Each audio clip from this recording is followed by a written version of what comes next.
bring him on because I know he's a very impatient man. You know, he doesn't stand on ceremony. He's like, I'll come on, and like if I don't come on within the next 30 seconds, I'll probably piss off. So let's bring him on and let's see what exclusive he has. And I will come back to all your comments as well. Yeah, you're not wrong. Yeah, I know I'm not wrong. That's why I thought I've just finished the podcast. You know, Monday night, mate. You've done your show. You've done your show, haven't you? Have you finished it already? Now, when I say exclusives, obviously we did talk about 2 of these on the podcast. So it's a YouTube exclusive. Okay. Well, no one listens to your podcast, Sean. So I just put something on Twitter with one of those exclusives to sort of plug the podcast before I come on here. But, you know, there's 3, right? Which one do you want to start with? We can either start with the name of the American investor or the potential American investor, a potential manager replacement who's been approached for the summer. Or we can talk about the latest on the Moyes pressure sack situation. Which one do you want to start with? Well, they're all quite interesting. So let's get the one that's I think is obviously not going to happen out of the way first, and that's the Moyes sacking. Yeah, look, I'm just as guilty as everyone else, but senior source talks to Clarence Hugh. 14 words, right? The 14 words, which I sent to you. You know this. Yeah. Let's put this is after the defeat, right? So everyone's frustrated. Let's put it this way: we consider the next 2 games in capitals very, very important. So I asked you this question earlier, Sean. And I said, "What does that mean?" What did I say to you? And you said, well, it doesn't mean anything for now, more or less. Well, I said it's open to interpretation. I think it's open to interpretation. If you're Moyes out, you take that he's being pressurized. If he doesn't win the next 2 games, he's sacked. If you're not, you just go, it's a statement of the bloody obvious, right? It's important that we win the game against Freiburg. And after a loss against Fulham, it's important to stay in the top 10. So, you know, it's one of those statements, those 14 words that people can read a lot into it. And I know some people, we won't mention them, that runs a YouTube channel, have taken it to mean that he's gone. It's conspiracy theory. I've even heard people telling me that the situation that if the players will be given 2 days off because it will give a little buffer while they sack him. Complete and utter balderdash. You know, they've been given 2 days off because one, they're sick, but they're fatigued, but mostly because they don't want the virus. They want a natural fire break for the virus. So how bad? Let's get onto that for a few seconds. How bad is this virus? I mean, it literally has spread across the whole squad, hasn't it? Well, I mean, you heard David Moyes. In fact, we put it on the end of our podcast. I put the interview, but because he does apologize, right? He apologizes. He said, look, it's an embarrassing performance and result, and I'm sorry for all the fans. He then goes on to make an excuse. But at the end of it, he says, you know, Fornells and Emerson were sick yesterday, i.e. Saturday. Interesting that Fornells started and Emerson came on. He was said to be sick himself. He didn't leave his seat in the second half. Others may say there was a reason for that. And obviously, Alvarez actually turned up at Craven Cottage and was taken home. You know, it was a very late pullout, feeling sick.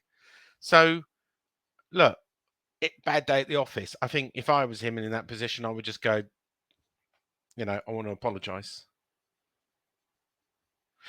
But first exclusive, by the way, just got to let the dog in because he's okay. Running. One thing.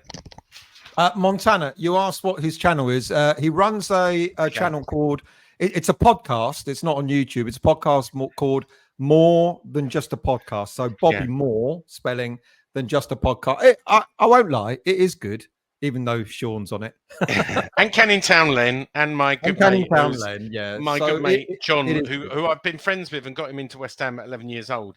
And he gives me a lot of grief.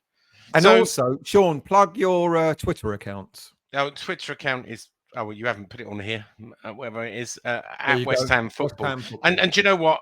Nowadays, I probably break most of my stories on that. You know, you don't have to pay anything. It's completely free.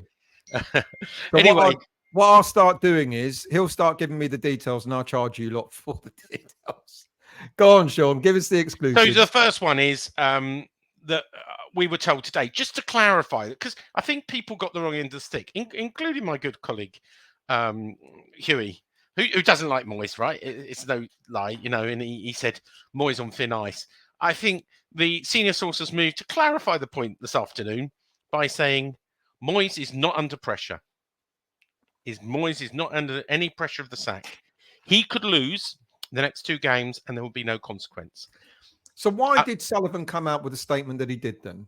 Who said it was Sullivan? I don't reveal the sources here. Oh, I'm sorry. Why did the senior source come out with a statement that he did? I think, like everyone else, he was pissed off on Sunday night. Who wasn't? Who wasn't pissed off after the game? Well, you disappeared there. You got stuck. Oh, right. Who wasn't pissed off after the game?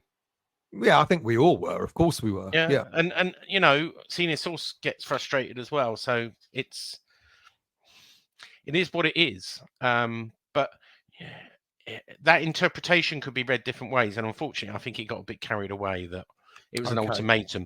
I'm in no uncertain terms, I've been told it was not an ultimatum, and maybe the senior source was looking at social media channels and reading the backlash and going, actually, I didn't mean that. I didn't mean that. He's not under any pressure.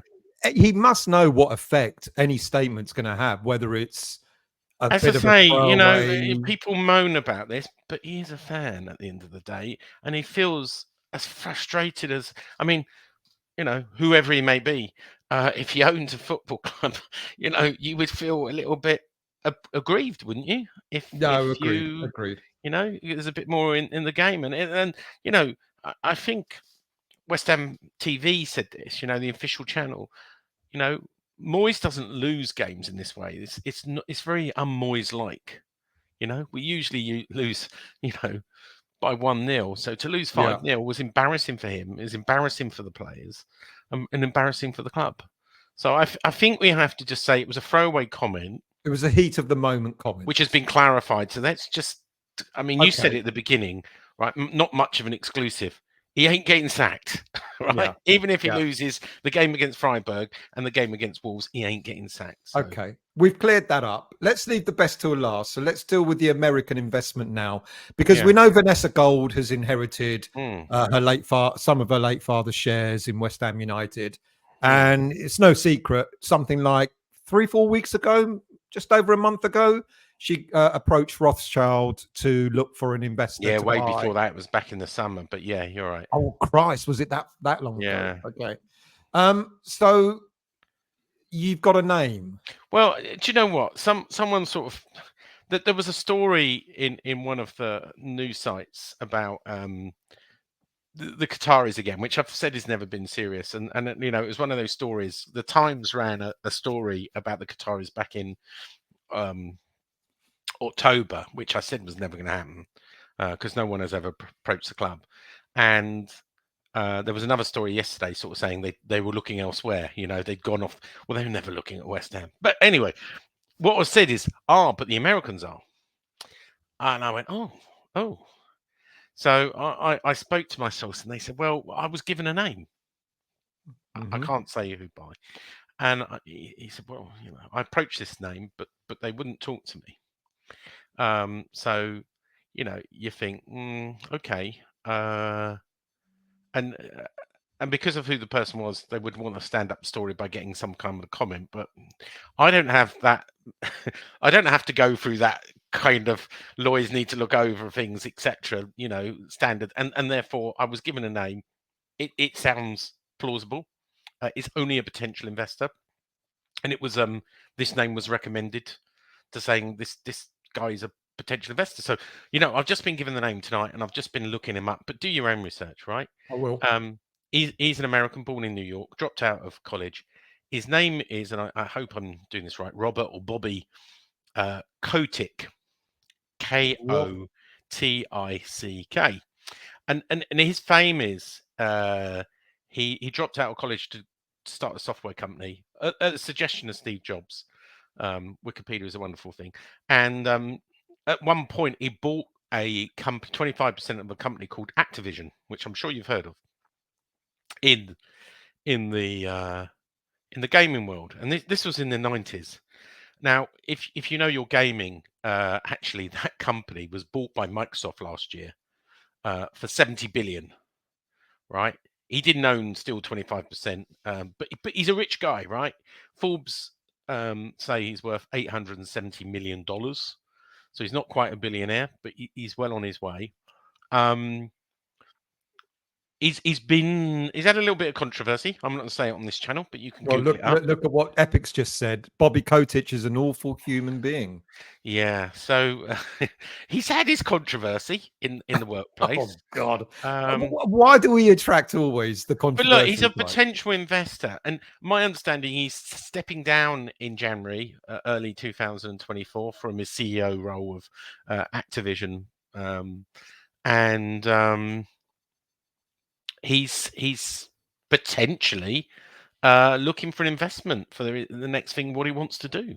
It doesn't sound, Sean, like if this is going somewhere, it doesn't sound like it's going to be a very popular investment. Well, what do we know about Trip Smith? Trip Smith's got 8%. I ran a tweet earlier. Yeah, good point. Whoever's just saying that, name a great billionaire. There's a forever more influence of Americans. If we look at it, Manchester United, Arsenal, Spurs, if you count, what's his name, Joe Lewis, sort of American, although he's registered offshore. You've got Burnley, you've got Brighton, you've got Villa, you've got Crystal Palace. Everton looks like they're being taken over by 7 partners, and there's dodginess. If West Ham and if the 10%'s bought and that makes it 18%, but there's a more and more influence from the Americans rather than the Middle East, and the concern is at one point if 14 clubs are owned by Americans, then they have control of the Premier League. Right, because you have 14 clubs, and we're getting quite close to that, But they're not complete control. They have an investment in, but if you look at them, a lot of them have got majority control. I'm not suggesting West Ham has, but a lot of those. I mean, the Glazers. I mean, that looks like it's going to move, but the Glazers still have majority control, even with Sir Jim Radcliffe coming in. Look at the comments coming out. Americanized. But franchise. No relegation or no promotion. I'm being flippant, but you don't know. The Americans see, because the Americans see it all as big data, right? They've seen with their sports that you're not buying in just a club, you're buying data, you're buying customers, and that in the future it's all about big data. But anyway, make of that what you will. I don't know whether he will fulfill. All I know is it's a name being put forward as a potential investor for that 10%, and we'll see if it comes fruition. The guy is retiring from his CEO role, and maybe he wants to take up a new hobby, and that hobby might be West Ham. Oh dear, a little bit like Trip Smith, who sort of retired, and you know what? As someone said earlier, everyone's probably a wrong if you've made a few enemies when you've made that kind of money. True. So we're into exclusive number 2. So we're ready for exclusive number 3, are we? We are ready for exclusive, the most important one, I would imagine. And I've released this on Twitter just before to plug the podcast, but it comes actually from our good friend Canning Town Len, and I'm not going to reveal where his source, but he's got contacts with a lot of ex-players, and this is an ex-player and an ex-Premier League manager who has been allegedly approached by an intermediary going, if the West Ham manager position was available in the summer, would you be interested? Carrick. Yes. How do you know that? Now, well, ex-Premier League player and current manager, Yeah. So he is now, can we semi-officially say he's very much considered for the role if it becomes available? I don't know that. Look, it's not one of my regular sources, and on the podcast you can listen more than just the podcast latest episode. You'll hear it in the words from Canning Town Len, who broke it on the podcast, which we've just put up an hour ago. I know no more on that. you know, Canning Town Len is well connected in ex-player circles. You know, I'm not going to name the people he knows, but he knows a lot of people. If you've seen his films, and obviously this rumor is going around those circles, right? Interesting. I'm trying to get it clarified and see if someone can get to him, etc. But you know, I've taken it at face value, and I've told it here tonight at face value. If Carrick comes out tomorrow and goes completely not true, fair enough. But then he would do so. He would say that whilst he probably would. While he's in a job and while Moyes is in a job, you know, is he going to admit it anyway? And the way I was told, it was an intermediary. It wasn't the club, and it was all, you know, if the job was available and you were available, kind of thing. It's one of those conversations you have in a pub over a beer, and oh, by the way, if this, if that, if the other. And the only thing that sort of didn't make sense to me is when does Tim Steidten come in on that? You know, that's not very inspiring. Really, you know, is that a temporary stopgap? What would be that? Where you'd think that Tim Steidten would have one of his picks. So I don't know. I'm going to try and get confirmation on that. I've put some feelers out. Could it be? I'm giving it to you, you know, literally an hour after it's been said on our podcast. And thank you for that. I mean, people are making comments about Carrick. Carrick is not bad. Let's get that Montana's comment up. But I prefer Rob Edwards. Carrick is an old West Ham style appointment. Andrew Carrick is doing a good job at Borough, but I'd be underwhelmed if he was to become our next manager. Interesting. Carrick needs more experience. Carrick seems like a cheap option. Now, that's the thing that will be thrown at Sullivan, of course. Yeah. But just to be clear, this is not coming from the senior source. This is, as I've been clear, you know, I haven't asked the senior source and whoever the senior source may be. But at the moment, this is unsubstantiated. But okay, but it's an interesting rumor. It's an interesting one because his name has been bandied around by a lot of fans that they would like him to become manager. It's interesting what's being said here. A lot of people are saying he's maybe not ready, but it is also a good point what you said. Where does Tim Steidten come in? Because you kind of imagine that. I mean, let's look at the way he appointed Alonso. Alonso wasn't necessarily a big name manager when he went to Bayer Leverkusen. He was managing the B team at Real Madrid and stuff like that. So he wasn't exactly established. So maybe this might be something that Steidten might like. He may have done a bit of research on him. Who knows? Interesting. I promised you free exclusives. I've delivered free exclusives. You have indeed. Well, ish. But I'll take it. Hey, what do you want? What do you want, Stel? Well, people are asking how they can listen to your podcast, and so you know, for people, it's on Spotify, it's on YouTube, it's on Tuned In, it's on Acast. I link to it on Twitter if you follow me on Twitter. It's on every platform. And it is. I particularly like Spotify. I listen to it back on Spotify. Where we were voted last year the most West Ham fan produced podcast, most listened to. That was my if you're on Comedy Central. Not on Comedy Central, no. But look, sure. Canning Town Len does a great impression of David Sullivan, and you can see Canning Town Len. Can you see? You see one of his paintings in my study just coming up of. Of that number 41 player that used to. Yeah. So I've got a big print of him. Just a little plug. He can still do portraits and prints. Canning Town Len for Christmas time. If you go to canningtown.com before Christmas, if you're stuck for a present, by the way, little plug there. I haven't spoken to him I ought to message him. I haven't spoken to him for a while. Sean, thank you. Much appreciated. Right. That's right.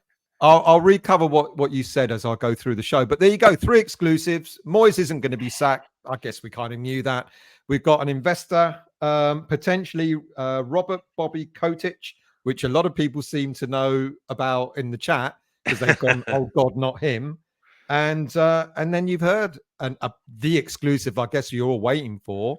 If we are going to replace David Moyes at the end of the season, potentially Michael Carrick is a name that's being bandied around. Well, he's been asked about his availability. There's a difference with that, just smooth it out. I'm sure a lot of conversations, if I'm honest with you, right, any decent, well-run club would have a plan B. And, it could be that David Moyes decides not to renew his contract. It would be good to have a number of options and not just one. So let's not try and make it something it's not, that maybe Michael Carrick is the only name in the hat. And no, he will be amongst a number of options. Yeah. Based on that, a quick question, Sean. A couple of weeks ago, we were when the Will Still rumor was being bandied around. Will Still apparently made some kind of comment like, "I'd be happy to come in a bigger club as a number 2," or something to that effect. And I suggested, what would the fans think if Moyes stayed to have someone like Will Still come in and shadow him? Do you think that's the sort of thing that Moyes is his own man, isn't he? No. He wouldn't want to do that. I can't imagine Moyes doing that. Look, I asked senior source about Will Still. Will Still, he admires what he's done. He thinks it's way too soon. He follows his career with interest. Never say never, famous word of his. But I don't think we're going to see Will Still here anytime soon. Look, Will Still loves the attention, right? I think it's annoying his French club. And he's living the dream, watching it and being linked. And he's doing nothing to persuade people off of that story, because one day he might, but not anytime soon, and not under David Moyes. Sean, always a pleasure. Thank you very much. No, thanks for having me on. And I'm sure I'll be speaking to you after the show, or soon talk to you next year on the show. Maybe I'll come on from a once a year appearance next year. Well, the minute you have another exclusive you want to share with us, then you're always welcome. You didn't keep me waiting for too long, and I'm surprised. No, I bloody well didn't, because I know you would have just logged off. You usually don't start the show on time, so I'm impressed. Well, actually, I didn't start the show on time either today. Oh, okay. You're only a minute or two late. Cheers, anyway, Sean. enjoy. Thank All you, right, mate. see you, mate. Bye-bye.